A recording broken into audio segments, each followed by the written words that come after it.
নমস্কার বন্ধুরা, এই চ্যানেলে আরেকটি পর্বে তোমাদের সবাইকে স্বাগতম। তো বন্ধুরা, তোমরা কেমন আছো? আশা করি দেশ কিংবা দেশের বাইরে যে যেখান থেকে আমার এই ভিডিওটা দেখছো তারা সবাই ভালো আছো এবং সুস্থ আছো। তো বন্ধুরা, প্রতিদিনের কাজগুলো যদি আমরা কিছু টিপস ফলো করে কাজ করি তাহলে কিন্তু নিজেদের জন্য কিছুটা সময় বের করতে পারি এবং সংসারে কিছুটা আয়ও হয়। তো তারই কিছু জানা অজানা টিপস নিয়ে চলে এসেছি। তো চলো বন্ধুরা, দেরি না করে দেখে ফেলি। বন্ধুরা, এখানে নিয়ে নিলাম আমি শ্যাম্পু। আর শ্যাম্পুগুলো আমরা যখন শ্যাম্পুর প্যাকেট এরকম প্যাকেটগুলো ব্যবহার করি তখন শ্যাম্পুটা কিছুটা ব্যবহার করার পর যতটা শ্যাম্পু থেকে যায় প্যাকেটের মধ্যে, তখন কিন্তু শ্যাম্পুর প্যাকেটটা আমরা যেখানেই রাখি না কেন সেটা কিন্তু হেলে বা যদি এরকম রেখে দেয় তাহলে গড়িয়ে কিন্তু ভিতর থেকে বেরিয়ে এসে শ্যাম্পুটা আমাদের নষ্ট হয়। আর যদি দাঁড় করিয়েও রাখি তাহলে কিন্তু সেটা পড়ে গিয়ে নষ্ট হয়ে যায়, শ্যাম্পুগুলো পড়ে পড়ে নষ্ট হয়। তো কিভাবে রাখলে এটা নষ্ট হবে না তারই একটি ছোট টিপস তোমাদের কাছে শেয়ার করছি। তো দেখো, এইভাবে যদি আমরা একটি ক্লিপের সাহায্যে, জামা কাপড় মেলার ক্লিপের সাহায্যে এইভাবে রেখে দেই তাহলে কিন্তু আমরা যখন খুশি তখন এটার কাছ থেকে আমরা নিতেও পারবো, ব্যবহারও করতে পারবো। এটা কিন্তু নষ্ট হবে না, পড়ে পড়ে যে নষ্ট হওয়া সেটা কিন্তু নষ্ট হবে না। আমাদের যখন প্রয়োজন হবে তখন এরকম বের করে নিয়ে আমরা হাতে আবার ব্যবহার করতে পারবো, বা যখন প্রয়োজন তখন আমরা এইভাবে ব্যবহার করে আবার এটাকে এইভাবে রেখে দিতে পারবো। আশা করি তোমাদের ভালো লেগেছে। তো ভালো লাগলে লাইক করে দিও। তো চলো বন্ধুরা, আমরা পরবর্তী টিপসটা দেখে নেই। তো বন্ধুরা, নিয়ে নিচ্ছি এখানে আমি ধূপকাঠির প্যাকেট। তো দেখো বন্ধুরা, এই প্যাকেটগুলো কিন্তু ধূপকাঠির প্যাকেটগুলো প্লাস্টিকগুলো যে হয়, এই প্লাস্টিকগুলোর ভিতরে প্লাস্টিকগুলো কিন্তু প্রচুর গন্ধ হয়। ধূপকাঠির কিন্তু খুব সুন্দর একটা সেন্ট হয়। আর এটা কিন্তু অনেকক্ষণ অনেক দিন থাকে, এটা কিন্তু আমরা অনেক কাজে ইউজ করতে পারি। সেটা কিন্তু আমরা অনেক টাকা, আমাদের এই প্যাকেটটাও কিন্তু আমাদের অনেক টাকা বাঁচিয়ে দিতে পারে। তো কিভাবে বাঁচাবে? তো দেখো, তোমরা দেখতে থাকো তাহলে বুঝতে পারবে। চোখ কেটে কেটে দেখো না তাহলে বুঝতে পারবে না। এটা কিন্তু আমাদের অনেক টাকা বাঁচিয়ে দিবে এবং সুগন্ধ একটা ছড়াবে। তো কী কাজে এটা ইউজ করব দেখে নিই। তো দেখো, টুকরো টুকরো করে প্রথমে এটাকে কাটতে হবে। ছোট ছোট টুকরো করে আমি এটা কেটে নিলাম। তারপরে এই টুকরোগুলোকে আমি সুন্দর করে গুছিয়ে নিচ্ছি। এই টুকরোগুলোকে আমি ব্যবহার করব। এই প্যাকেটে যে কাগজের প্যাকেটটা রয়েছে সেটা কিন্তু আমার লাগবে না, শুধুমাত্র এই প্লাস্টিকগুলোই আমি ব্যবহার করব। তো কী কাজে ব্যবহার করব চলো দেখে নিই। তো বন্ধুরা, আমাদের ঘরে যে শাড়িগুলো রয়েছে শাড়িগুলোতে কিন্তু আমরা ন্যাপথলিন ব্যবহার করি। আর তাছাড়া কিন্তু এগুলো দিয়ে কিন্তু একটা ড্যাম ড্যাম গন্ধ হয়। সেটা কিন্তু আমাদের ন্যাপথলিন, অনেক টাকা দিয়ে ন্যাপথলিন কিনে এসে সেটা কিন্তু ন্যাপথলিন দিতে হয়। আর ন্যাপথলিন দিলেও কি হয় দেখবে, উগ্র একটা গন্ধ হয়, কিন্তু এটা দিলে কিন্তু উগ্র যে গন্ধটা সেই গন্ধটা থাকবে না। খুব সুন্দর একটা ধূপকাঠির একটা খুব সুন্দর একটা সেন্ট বের হবে, শাড়িগুলোতেও কিন্তু খুব সুন্দর বের হবে। আর এটা কিন্তু অনেক দিন থাকবে। ন্যাপথলিনের যে উগ্র গন্ধ সেটা কিন্তু আমাদের শাড়ি থেকে যেতে চায় না, সেটা কিন্তু একদমই ভালোও লাগে না। তো এটা করলে কিন্তু আমাদের অনেক টাকা বাঁচিয়েও দেবে আর গন্ধটাও কিন্তু আমাদের ভালো লাগবে। আশা করি তোমাদের এটাও ভালো লেগেছে। তো ভালো লাগলে একটা লাইক করে দিও। তো চলো বন্ধুরা, আমরা পরবর্তী টিপসটা দেখে নিই। তো বন্ধুরা, আমরা যখন মোবাইল ব্যবহার করি, আমরা রান্নাঘরে হয়তো রান্না করতে করতে গান শুনি বা রান্না করতে করতে কোনো পাঠ শুনি। তো এর জন্য কি করতে হয়, তখন মোবাইলটা আমরা যেখানেই রাখি না কেন বারবার করে কিন্তু পড়ে যায়। বারবার করে পড়ে যাওয়ার ফলে আমাদের কি হয়, মোবাইল একটা স্ট্যান্ড কিনতে হয়। মোবাইল স্ট্যান্ড কিনে আমাদের কিন্তু মোবাইলটাকে রেখে তারপরে এটাকে ব্যবহার করতে হয়। তো দেখো, এইভাবে রাখলে কিন্তু বারবারই পড়ে যায় আর হাত দিতে গেলেও কিন্তু অনেকটা পড়ে যাওয়ার ভয় থাকে। তো দেখো, আমরা কিন্তু খুব সহজে একটা নেল কাটার সাহায্যে একটা মোবাইল স্ট্যান্ড তৈরি করে নিতে পারি। তোমরা ভাবছো না মোবাইল স্ট্যান্ড নেল কাটার দিয়েও আবার কিভাবে মোবাইল স্ট্যান্ড তৈরি হয়?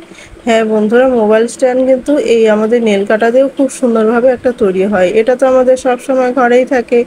আর এটা কিন্তু আমরা এটা পরে গিয়ে ভাঙবেও না, নষ্টও হবে না, কিচ্ছু না।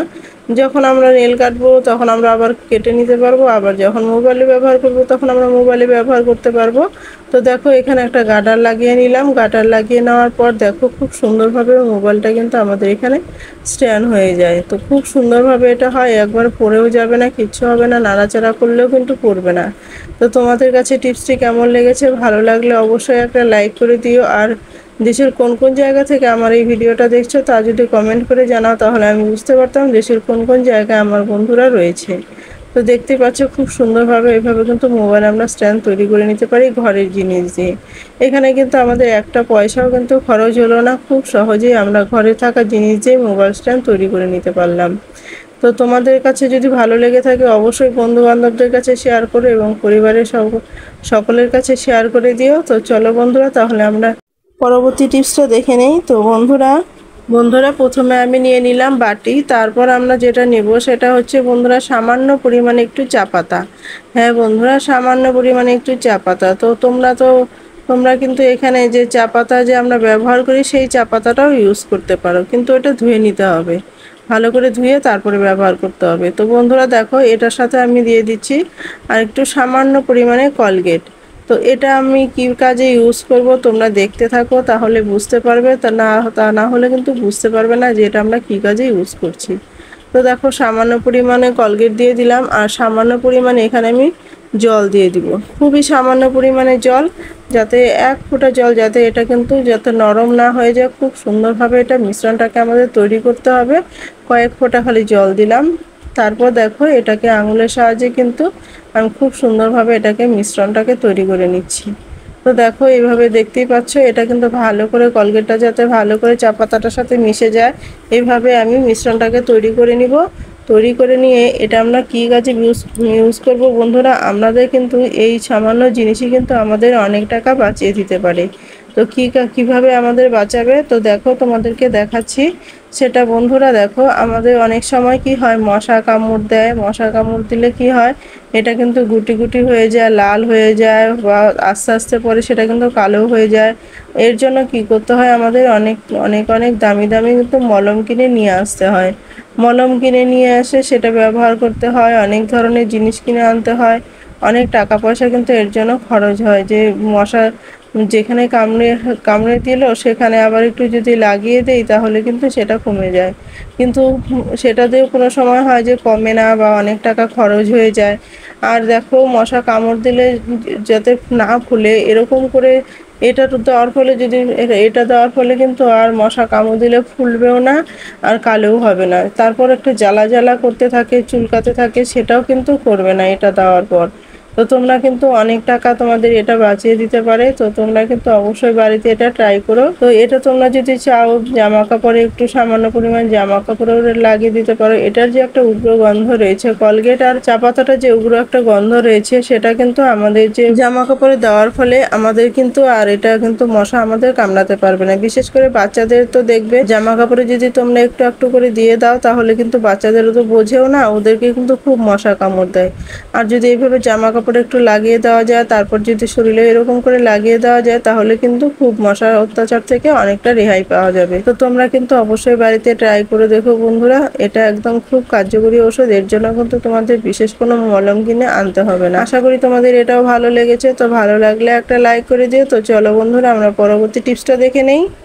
বন্ধুরা, আমরা যখন বিছানায় বেড কভারগুলো বিছাই, তখন কিন্তু দেখবে বাচ্চা কাচ্চা বলো বড়রাই বলো, বিছানায় যখন উঠে আমরা বা বসি, তখন যখন নেমে আসি, তখন কিন্তু এরকম টান লেগে কুচকে যায়। কিন্তু কিভাবে রাখলে এই বেড কভারটাকে কিভাবে বিছালে আমাদের বেড কভারটা কুচকেও যাবে না, সারাদিন বাচ্চারা যতই এখানে লাফালাফি ঝাপাঝাপি করুক না কেন, বা বড়রাই বিছানায় থাকুক না কেন, কোনোভাবেই যাতে কুচকে না যায়, তারই একটি ছোট টিপস তোমাদের কাছে শেয়ার করছি। যে এটার জন্য কি করতে হবে বন্ধুরা, এর জন্য যে এই সাইডের গুলো কোনার উপর চারটি কোনা যদি এরকম করে টেনে, তারপর চারটি কোনা টান টান করে একটা গার্ডার যদি এইভাবে চারটি গার্ডার এইভাবে লাগিয়ে, তারপরে যদি তোমরা পেঁচিয়ে এরকম করে দাও, দিয়ে তারপর যদি ভিতরে একটু ঢুকিয়ে দাও এটা, তাহলে কিন্তু খুব সহজেই কিন্তু আমাদের বেড কভারটা খুব টান টান থাকবে আর এলোমেলো হবে না। খুব সুন্দরভাবে কিন্তু আমাদের বেড কভারটাকে আমরা ইউজ করতে পারবো। আর দেখো, এইভাবে আমাদের বাচ্চারা যতই লাফালাফি করুক না কেন, ঝাপাঝাপি করুক না কেন, এইভাবে করলে কিন্তু একদমই নষ্টও হবে না।